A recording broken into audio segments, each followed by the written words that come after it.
अरे सुन, क्या नाम है तेरा? कोमल, पास से गुजरती स्त्री ने पलट कर देखा। तेरा नाम रिया है ना? कोमल ने भी उसे पहचान लिया था।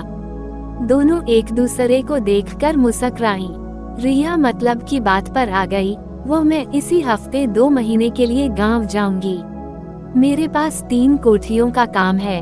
तीनों में बर्तन, झाड़ू पोछा और कपड़े धोने का काम करती हूँ। पूरे 10,000 का काम है। एक कोठी की डस्टिंग भी है, उसके 3,000 अलग से हैं। बोल, काम पकड़ेगी? यानी 13,000। कोमल हिसाब लगा रही थी। सुन, 2 महीने बाद आकर काम वापस ले लूंगी, रिया बोली। ठीक है, अपना नंबर दे दे, घर पहुंचकर बताती हूँ। हाँ, कोठी वाली से कल बात करा देना। दोनों ने नंबरों का आदान प्रदान किया।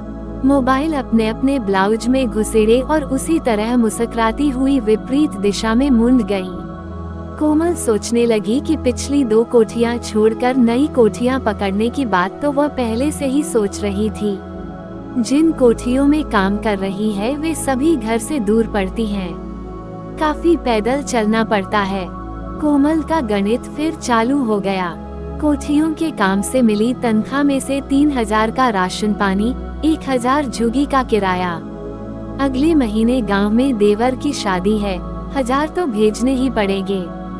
गांव वाले घर की छत भी पक्की करानी है, इसके लिए भी 3,000 महीने का जमा करती हूँ। यहाँ भी कौन से महल में रह रही है, ये तो ठेकेदार के हाथ पैर जोड़े तो 15 की जगह दे दी। मीना और सीमा 2 बेटियां हैं। लड़कियां बड़ी हो रही हैं। कोने की झुगी है, डर लगा रहता है, फिर भी कुछ तो है। कैसा नसीब लेकर पैदा हुई है।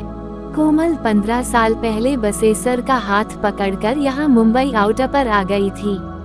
तब ये हाईवे के दोनों ओर जंगल ही जंगल था। जंगल काटकर कोई बहुत बड़ी बिल्डिंग बननी थी। बिल्डर ने 3-4 और भी ठेके ले लिए थे।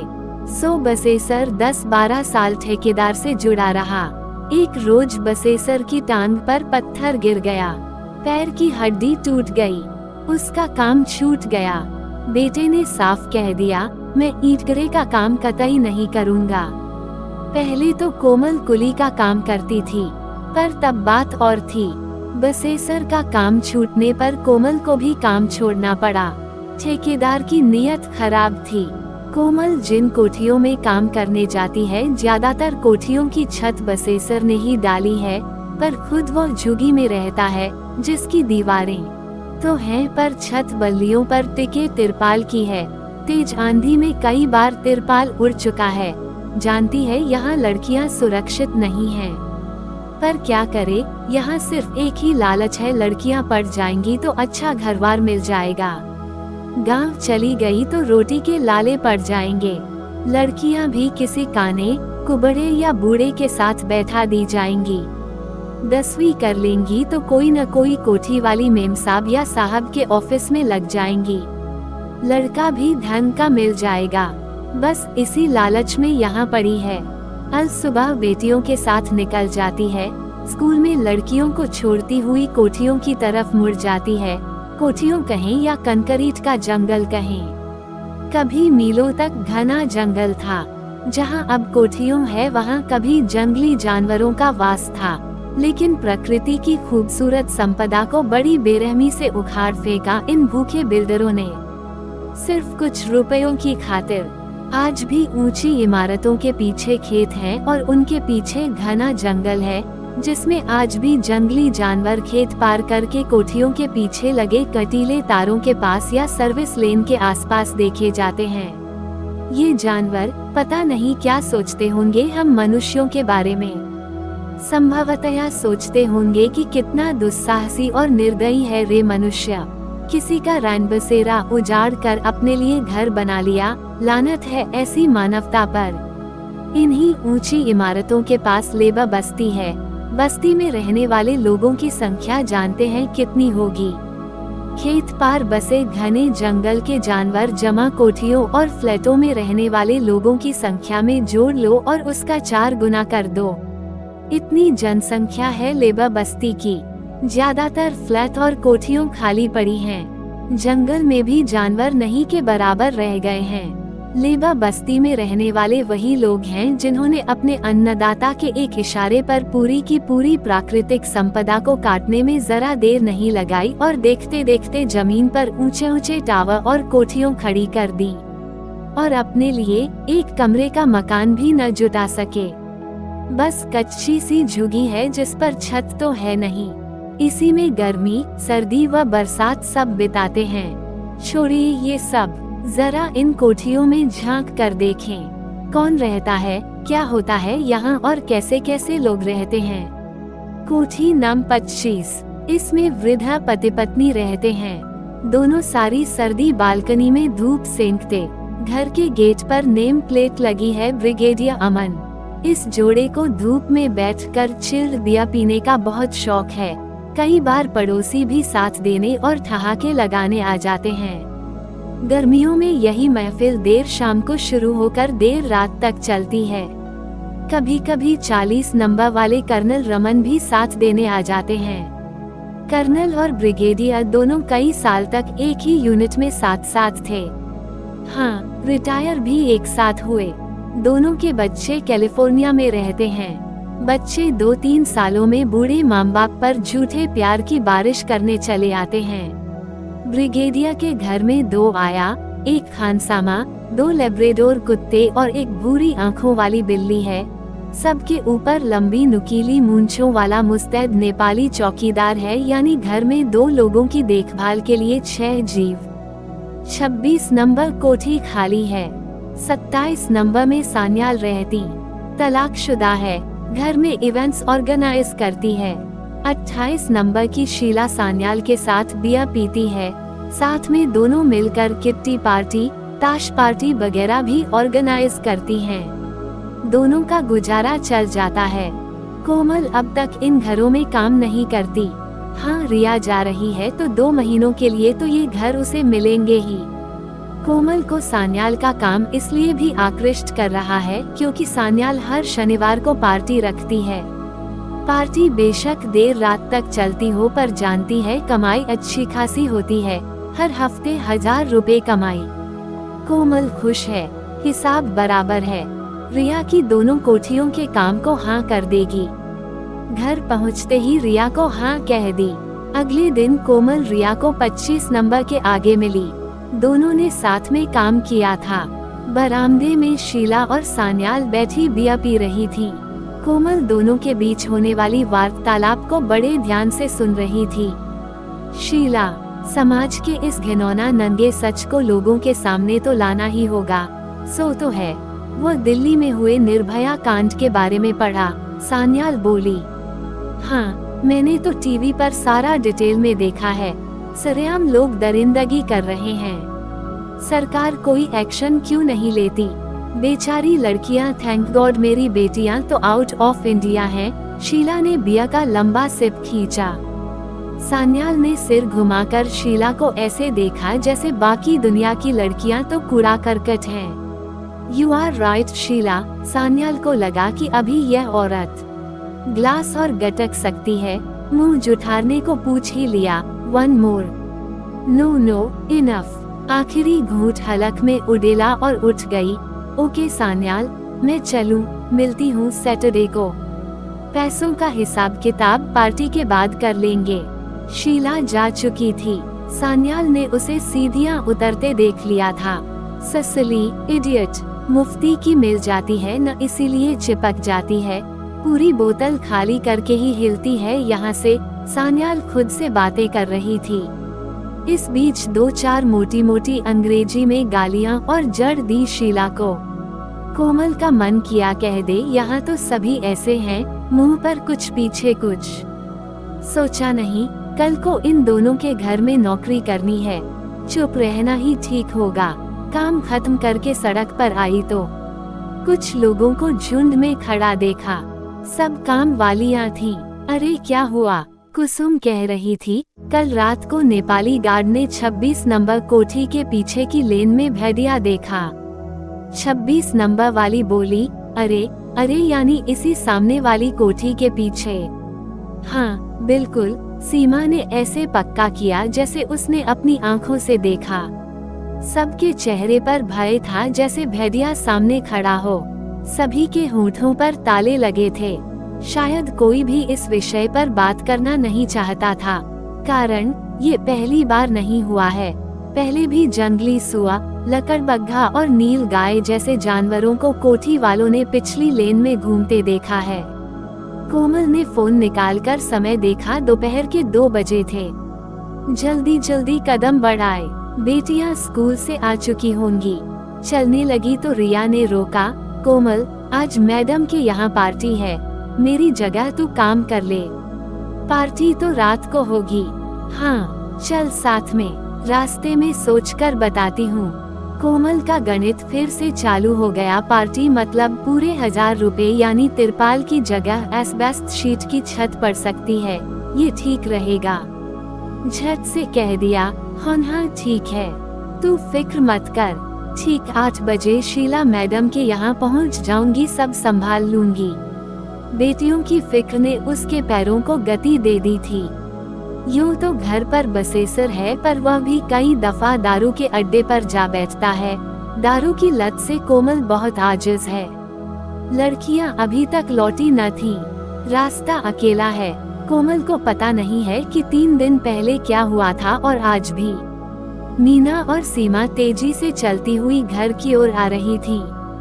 तभी सामने से एक हट्टोकट्टे बदसूरत मुच्छर ने बिल्कुल नजदीक से साइकिल से रास्ता काटा। दोनों पीछे हट गईं। सहम कर तेजी से घर को बढ़ गईं। दोबारा फिर दोनों को घूर कर गंदा सा फिकरा कसा और उनको छूता हुआ सामने जा खड़ा हुआ। वहीं से दोबारा कमेंट मारा, हाय मैं सदके जावा। दोनों बड़ी तेजी से आगे बढ़ने लगी। डर से चेहरे सफेद थे। कुछ देर बाद देखा मुच्छर एक पेड़ के पीछे छिपा खड़ा था। इरादा नेक न था।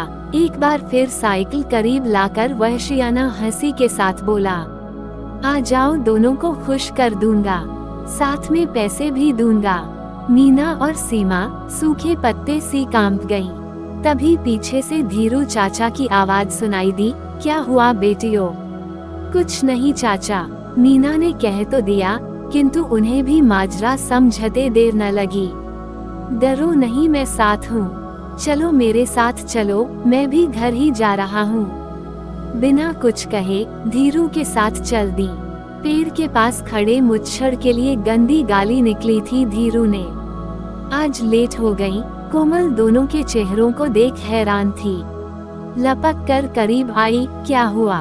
दोनों बस्ते फेंक माँ से जा चिपकी। रुलाई रुक नहीं रही थी।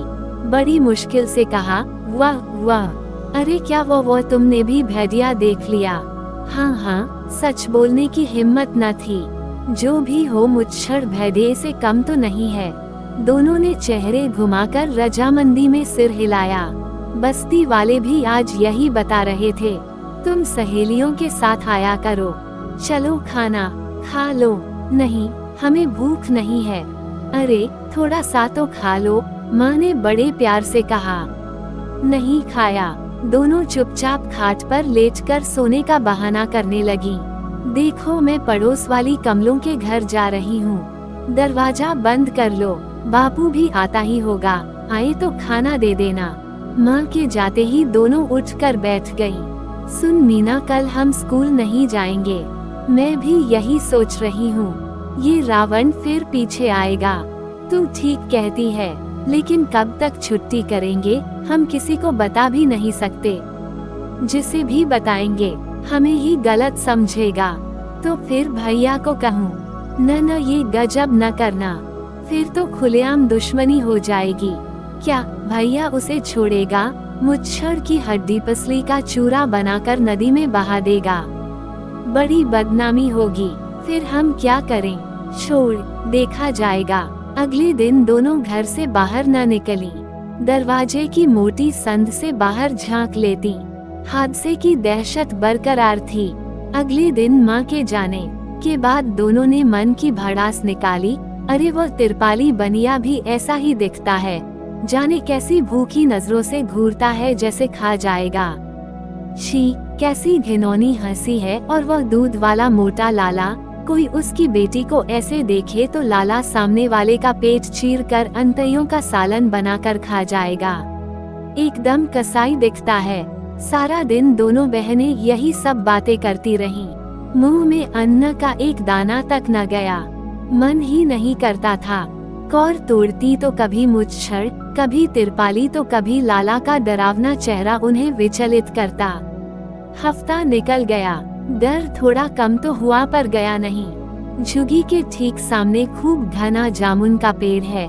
गर्मियों के मौसम में कई बस्ती वाले रात को इसी पेड़ के नीचे सोते हैं और सर्दियों में सभी बुजुर्ग यहाँ धूप सेंकते हैं। कुछ बच्चे कंचे और क्रिकेट भी खेलते हैं। अक्सर मीना दरवाजे पर खड़ी होकर बच्चों के खेल का आनंद लेती है।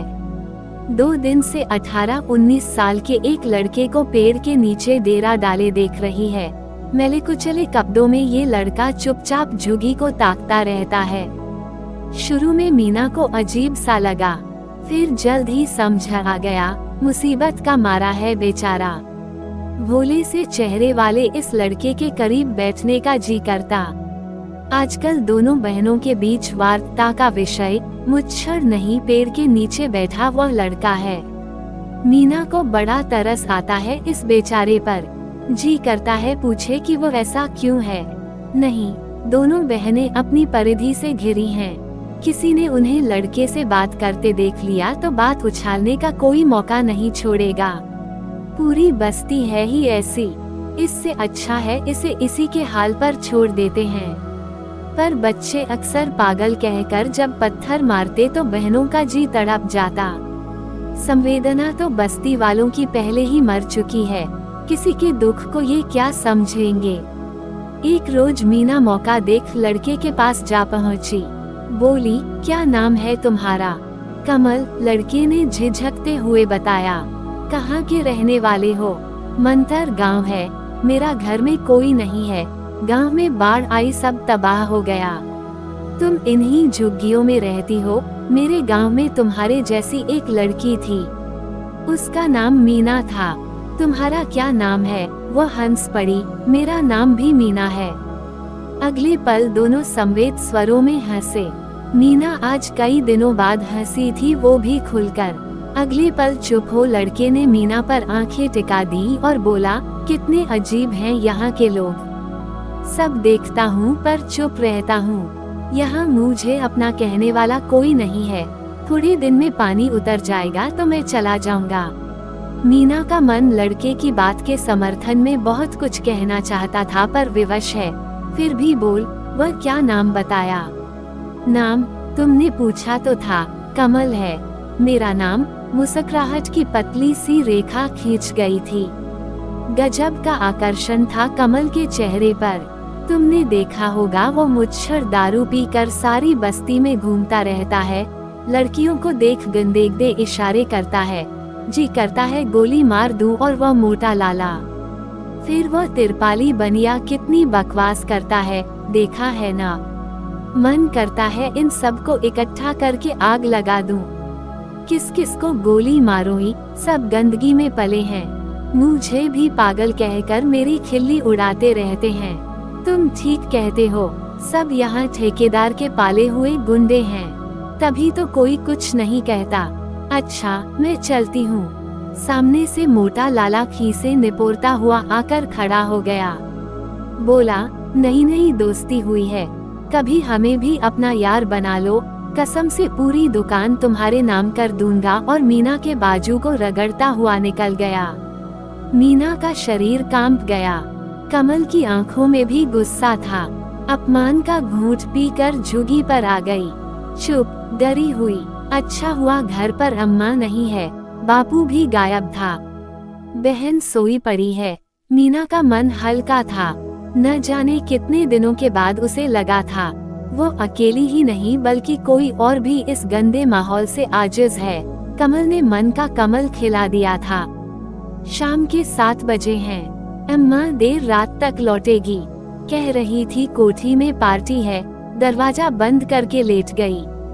कोठी नंबर 26 में पार्टी जूम पर है। ड्रिंक्स का दौर थम ही नहीं रहा। पीकर गिलास फेंकने की भी यह नई रीत है। रात के 10 बज चुके हैं। आधी बोतलें खाली हो गई हैं। ठंड में 100 गिलासों को धोना आसान नहीं है। चंपा के हाथ थक गए हैं। बार बार टूटे गिलासों को झाड़ू से समेटकर डस्टबिन में डालते डालते कांच के टुकड़ों से उंगलियां घायल हो चुकी हैं। अचानक लगा बसेसर गार्ड के पास गेट पर बैठा है। धुली कमीज और पाजामे में बसेसर ही तो था। यहाँ कैसे? घर में लड़कियाँ अकेली हैं। ये यहाँ, भला पूछूं यहाँ क्या कर रहा है? हाथ में लोहे की मूठ वाला डंडा लिए गार्ड से हंस हंस कर बतिया रहा था। कोमल का गुस्सा 7वें आसमान पर था। जी करा लाठी से मार मार कर अधमरा कर दे। लगता है मुफ्त की दारू इसे यहाँ खींच लाई है। उसने सपने में कभी न सोचा था कि ऐसी कुत्ती चीज के लिए लार टपकाता कोठी तक पहुँच जाएगा। पता होता बेटियों को छोड़ यहाँ आ टपकेगा तो कभी न आती। भाड़ में जाएं 1000 रुपए। यहाँ पता नहीं कितनी देर और लगेगी। चलकर पहले बसेसर की खबर लेती हूँ। लेकिन ये क्या, अचानक भैदिया भैदिया का शोर सुनाई दिया। अफरा तफरी मच गई। डर के मारे लोग एक दूसरे पर गिरने लगे। उसने भी देखा कुत्ते जैसा था, भयानक आंखें जैसे जलते हुए अंगारे हों। डर कर पलंग के नीचे जा छिपी। सूखे पत्ते सा कांप गया था मन और तन। चंपा ने देखा, बसेसर कूदकर उसके सामने आ गया। लोहे की मूठ वाली लाठी उसके हाथ में थी। छलांग लगाकर खिड़की से कूदकर भागने की कोशिश में था भैदिया। अचानक ग्रिल में जा फंसा। आधा तन अंदर तो सिर का हिस्सा बाहर था। बसेसर ने मूठ वाली लाठी से सिर पर कम से कम 20-25 वार किए होंगे। हल्ला मच गया। बसेसर ने भैदे को मार डाला। लोगों ने बसेसर की पीठ ठोकी। आज यह न होता तो भैदे ने 2-4 का खात्मा तो कर ही देना था। कोमल पति की तारीफ सुनकर खुश हो रही थी। उसे अपने लंगड़े बहादुर पति पर पहली बार जबरदस्त प्यार उमड़ा। पार्टी खत्म हो चुकी थी। लोग घर के लिए निकलकर कार पार्किंग की तरफ बढ़ लिए। बसेसर अभी तक गार्ड के पास था। दारू जो नहीं मिली थी। गार्ड को आंख मारकर बोला, इतनी दिलेरी दिखाई है, इनाम तो मिलना ही चाहिए। जा भाई, अंदर से एक बोतल तो ला दे। बोतल स्वेटर में छिपा कर निकल भागा और सांस झुगी पर पहुँच कर ही ली थी। पीछे पीछे कोमल भी जा पहुँची। न जाने कहां से कोमल की चाल में दम भर गया। वह ठंड से कांप रही थी, परंतु दौड़ लगाने से पसीना आ गया। हाय यह क्या, दरवाजे खुले थे। घर में अंधेरा कैसे? लड़कियां कहाँ गईं? मीना? कोई जवाब न था। मन सनाका खा गया। क्या हुआ? कहीं उन्हें भैदिया तो नहीं खा गया? सड़क पर लगे लैंप पोस्ट की मरी हुई लाइट घर के अंदर पहुंच रही थी। चंपा ने देखा, दोनों लड़कियां खून से लथपथ फर्श पर बेसुध पड़ी हैं। मीना मुंह से चीख निकल गई। चीख काफी दूर तक लोगों ने सुनी। दौड़कर पड़ोसी भी आ गए। किसी पड़ोसी ने अंदाज से बिजली का बटन दबाया। लाइट में सभी ने देखा, कमरे के फर्श पर लड़कियां निर्वस्त्र पड़ी थीं। टांगों के बीच से निकली खून की धार घर की चौखट को पार कर बाहर तक पहुंच गई थी। हाय यह क्या, ये किसने किया है? जरूर किसी कसाई गुंडे का काम है। तन को कपड़े से ढक कर चंपा ने बेटियों के मुंह पर पानी के छींटे मारे। कुछ देर बाद दोनों को होश आ गया। दोनों ने आंखें खोलकर भय से इधर उधर देखा और फिर बेहोश हो गईं। लोग कानाफूसी कर रहे थे। जितने मुंह उतनी बातें। पूछना कहना क्या था, सबको समझ में आ रहा था। लड़कियां के साथ दरिंदगी हुई है, लेकिन कौन है वह? सभी ने होंठ सी लिए थे। एक ही आवाज गूंज रही थी, पुलिस को बुलाओ, हॉस्पिटल ले चलो। थोड़ी देर में पुलिस आ गई। लड़कियां हॉस्पिटल पहुंच गईं। बदहवास चंपा हॉस्पिटल के बरामदे में बेचैनी से चक्कर लगा रही थी और बसेसर का रात का हैंगओवर अभी उतरा नहीं था। दोनों पति पत्नी पता नहीं किस किस को गालियां देते जा रहे थे। बड़ी सुबह दोनों को होश आया। फटी नजरों से आसपास देख रही थी। पुलिस बयान लेगी, किसी ने आकर बताया। ये भी बताया कि पुलिस को शक है कि यह कमल का ही काम है, सो पकड़ कर ले गई है। कमल को पुलिस ने पीटा भी है, वो लॉकअप में है। कितने लोग थे? पुलिस वाले ने मीना से पूछा। इधर उधर देखकर बोली, भेड़िया। बार बार दोनों से यही प्रश्न किया। दोनों ने घबराते हुए भेड़िया यही उत्तर दिया। पुलिस वाले ने कहा, ये अभी कुछ भी बताने की स्थिति में नहीं है, मैं फिर आऊंगा। चंपा ने कोठी का काम छोड़ दिया। अफसोस मनाती है, 1000 के लालच में असमत गंवा दी। उस रात न जाती तो ये सब कुछ भी न होता। मीना, सीमा इतनी सहम गई है कि घर से बाहर नहीं जाती। जानती है परीक्षा होने वाली है, नहीं देंगी तो साल बर्बाद हो जाएगा। कितनी मजबूर है वे। जब से निर्दोष मासूम कमल के बारे में पता लगा है, बस यही रटती हैं कि वह तो बेचारा भेड़ है, भेड़िया तो कोई और ही है। देखना, निर्दोष को फंसाकर भेड़िया भी नहीं बचेगा। देखना अम्मा, एक दिन यही होगा। बसेसर ने भी दारू का अड्डा छोड़ दिया। इस हादसे ने पूरे परिवार को हिला कर रख दिया। इसीलिए छत के लिए चद्दरें भी खरीद लाया है। बस बल्लियों पर रखकर लोहे के कड़े से कस दूंगा। लोहे के दरवाजे भी खरीद लिए हैं। 2-3 दिन में बस चढ़ा देगा। सोच रहा है कल ही यह काम कर लेता हूँ। बाप को उदास देख लड़कियों को भी अच्छा नहीं लगता। आजकल दोनों अम्मा से चिपट कर सोती हैं। बसेसर इतनी ठंड में भी झुग्गी से बाहर सोता है। रात गहरी हो रही है, सन्नाटा ऐसा कि सन्नाटा भी डर जाए। बसेसर ने कसम खाई है अब कभी नहीं पिएगा। वैसे वह जानता है असली भेड़िया कौन है। बस्ती में जब भी मुच्छड़ को देखता है, लगता है उससे कहा जा रहा है, बसेसर, अंगारों पर चलना आसान है पर उससे पंगा मत लेना। ये बात कहीं उसके अंदर के बसेसर को विपरीत दिशा में सोचने को मजबूर करती है, कहीं बेहद मजबूत पाता है, अपने को किसी से डरता नहीं है। कुछ दिन पहले उसने कोठी में खिड़की की ग्रिल में फंसाकर जंगल से कूद कर आए भेड़िए का काम तमाम किया था। सब जानते हैं। सोचते सोचते कब सो गया पता ही लगा। अचानक झुग्गी के अंदर से धम की आवाज से नींद खुली। लपक कर लाठी उठाई, अंदर की ओर भागा। सामने मुच्छड़ था जिसे चंपा ने गर्दन से पकड़ रखा था। मीना और सीमा पास में पड़ी लोहे की रॉड से सिर पर वार कर रही थी। 2-3 रॉड पड़ने के बाद वह बेहोश हो गया। चारों ने मिलकर घसीटकर झुग्गी से बाहर ला पटका। रात के 2 बजे थे। कड़ाके की ठंड, सड़क सुनसान थी। डाल दिया भेड़िए को बीच सड़क पर। आज लड़कियों के लिए तो कैद मुक्ति थी। तभी चारों ने चिल्लाना शुरू कर दिया, भेड़िया भेड़िया भेड़िया। देखते ही देखते हाथों में लाठी, डंडे, बल्लम, बर्छे के साथ भीड़ उमड़ पड़ी। रास्ते में अंधेरे में कौन किसके पैरों तले रौंदा जा रहा है, किसी को कुछ पता न था। चंपा, बसेसर, मीना और सीमा सड़क के सुरक्षित कोने पर खड़े चुपचाप देखते रहे। अगले दिन अखबार में खबर छपी, मलाड गांव से सटे जंगल से आए एक भेड़िए ने पास की कॉलोनी से लगी झुग्गी के एक निवासी पर हमला करके घायल कर दिया। अस्पताल ले जाते हुए रास्ते में घायल की मौत हो गई। दूसरे दिन चंपा ने देखा मुस्कुराती मीना और सीमा अपना अपना बस्ता लेकर स्कूल के लिए निकल पड़ी थी।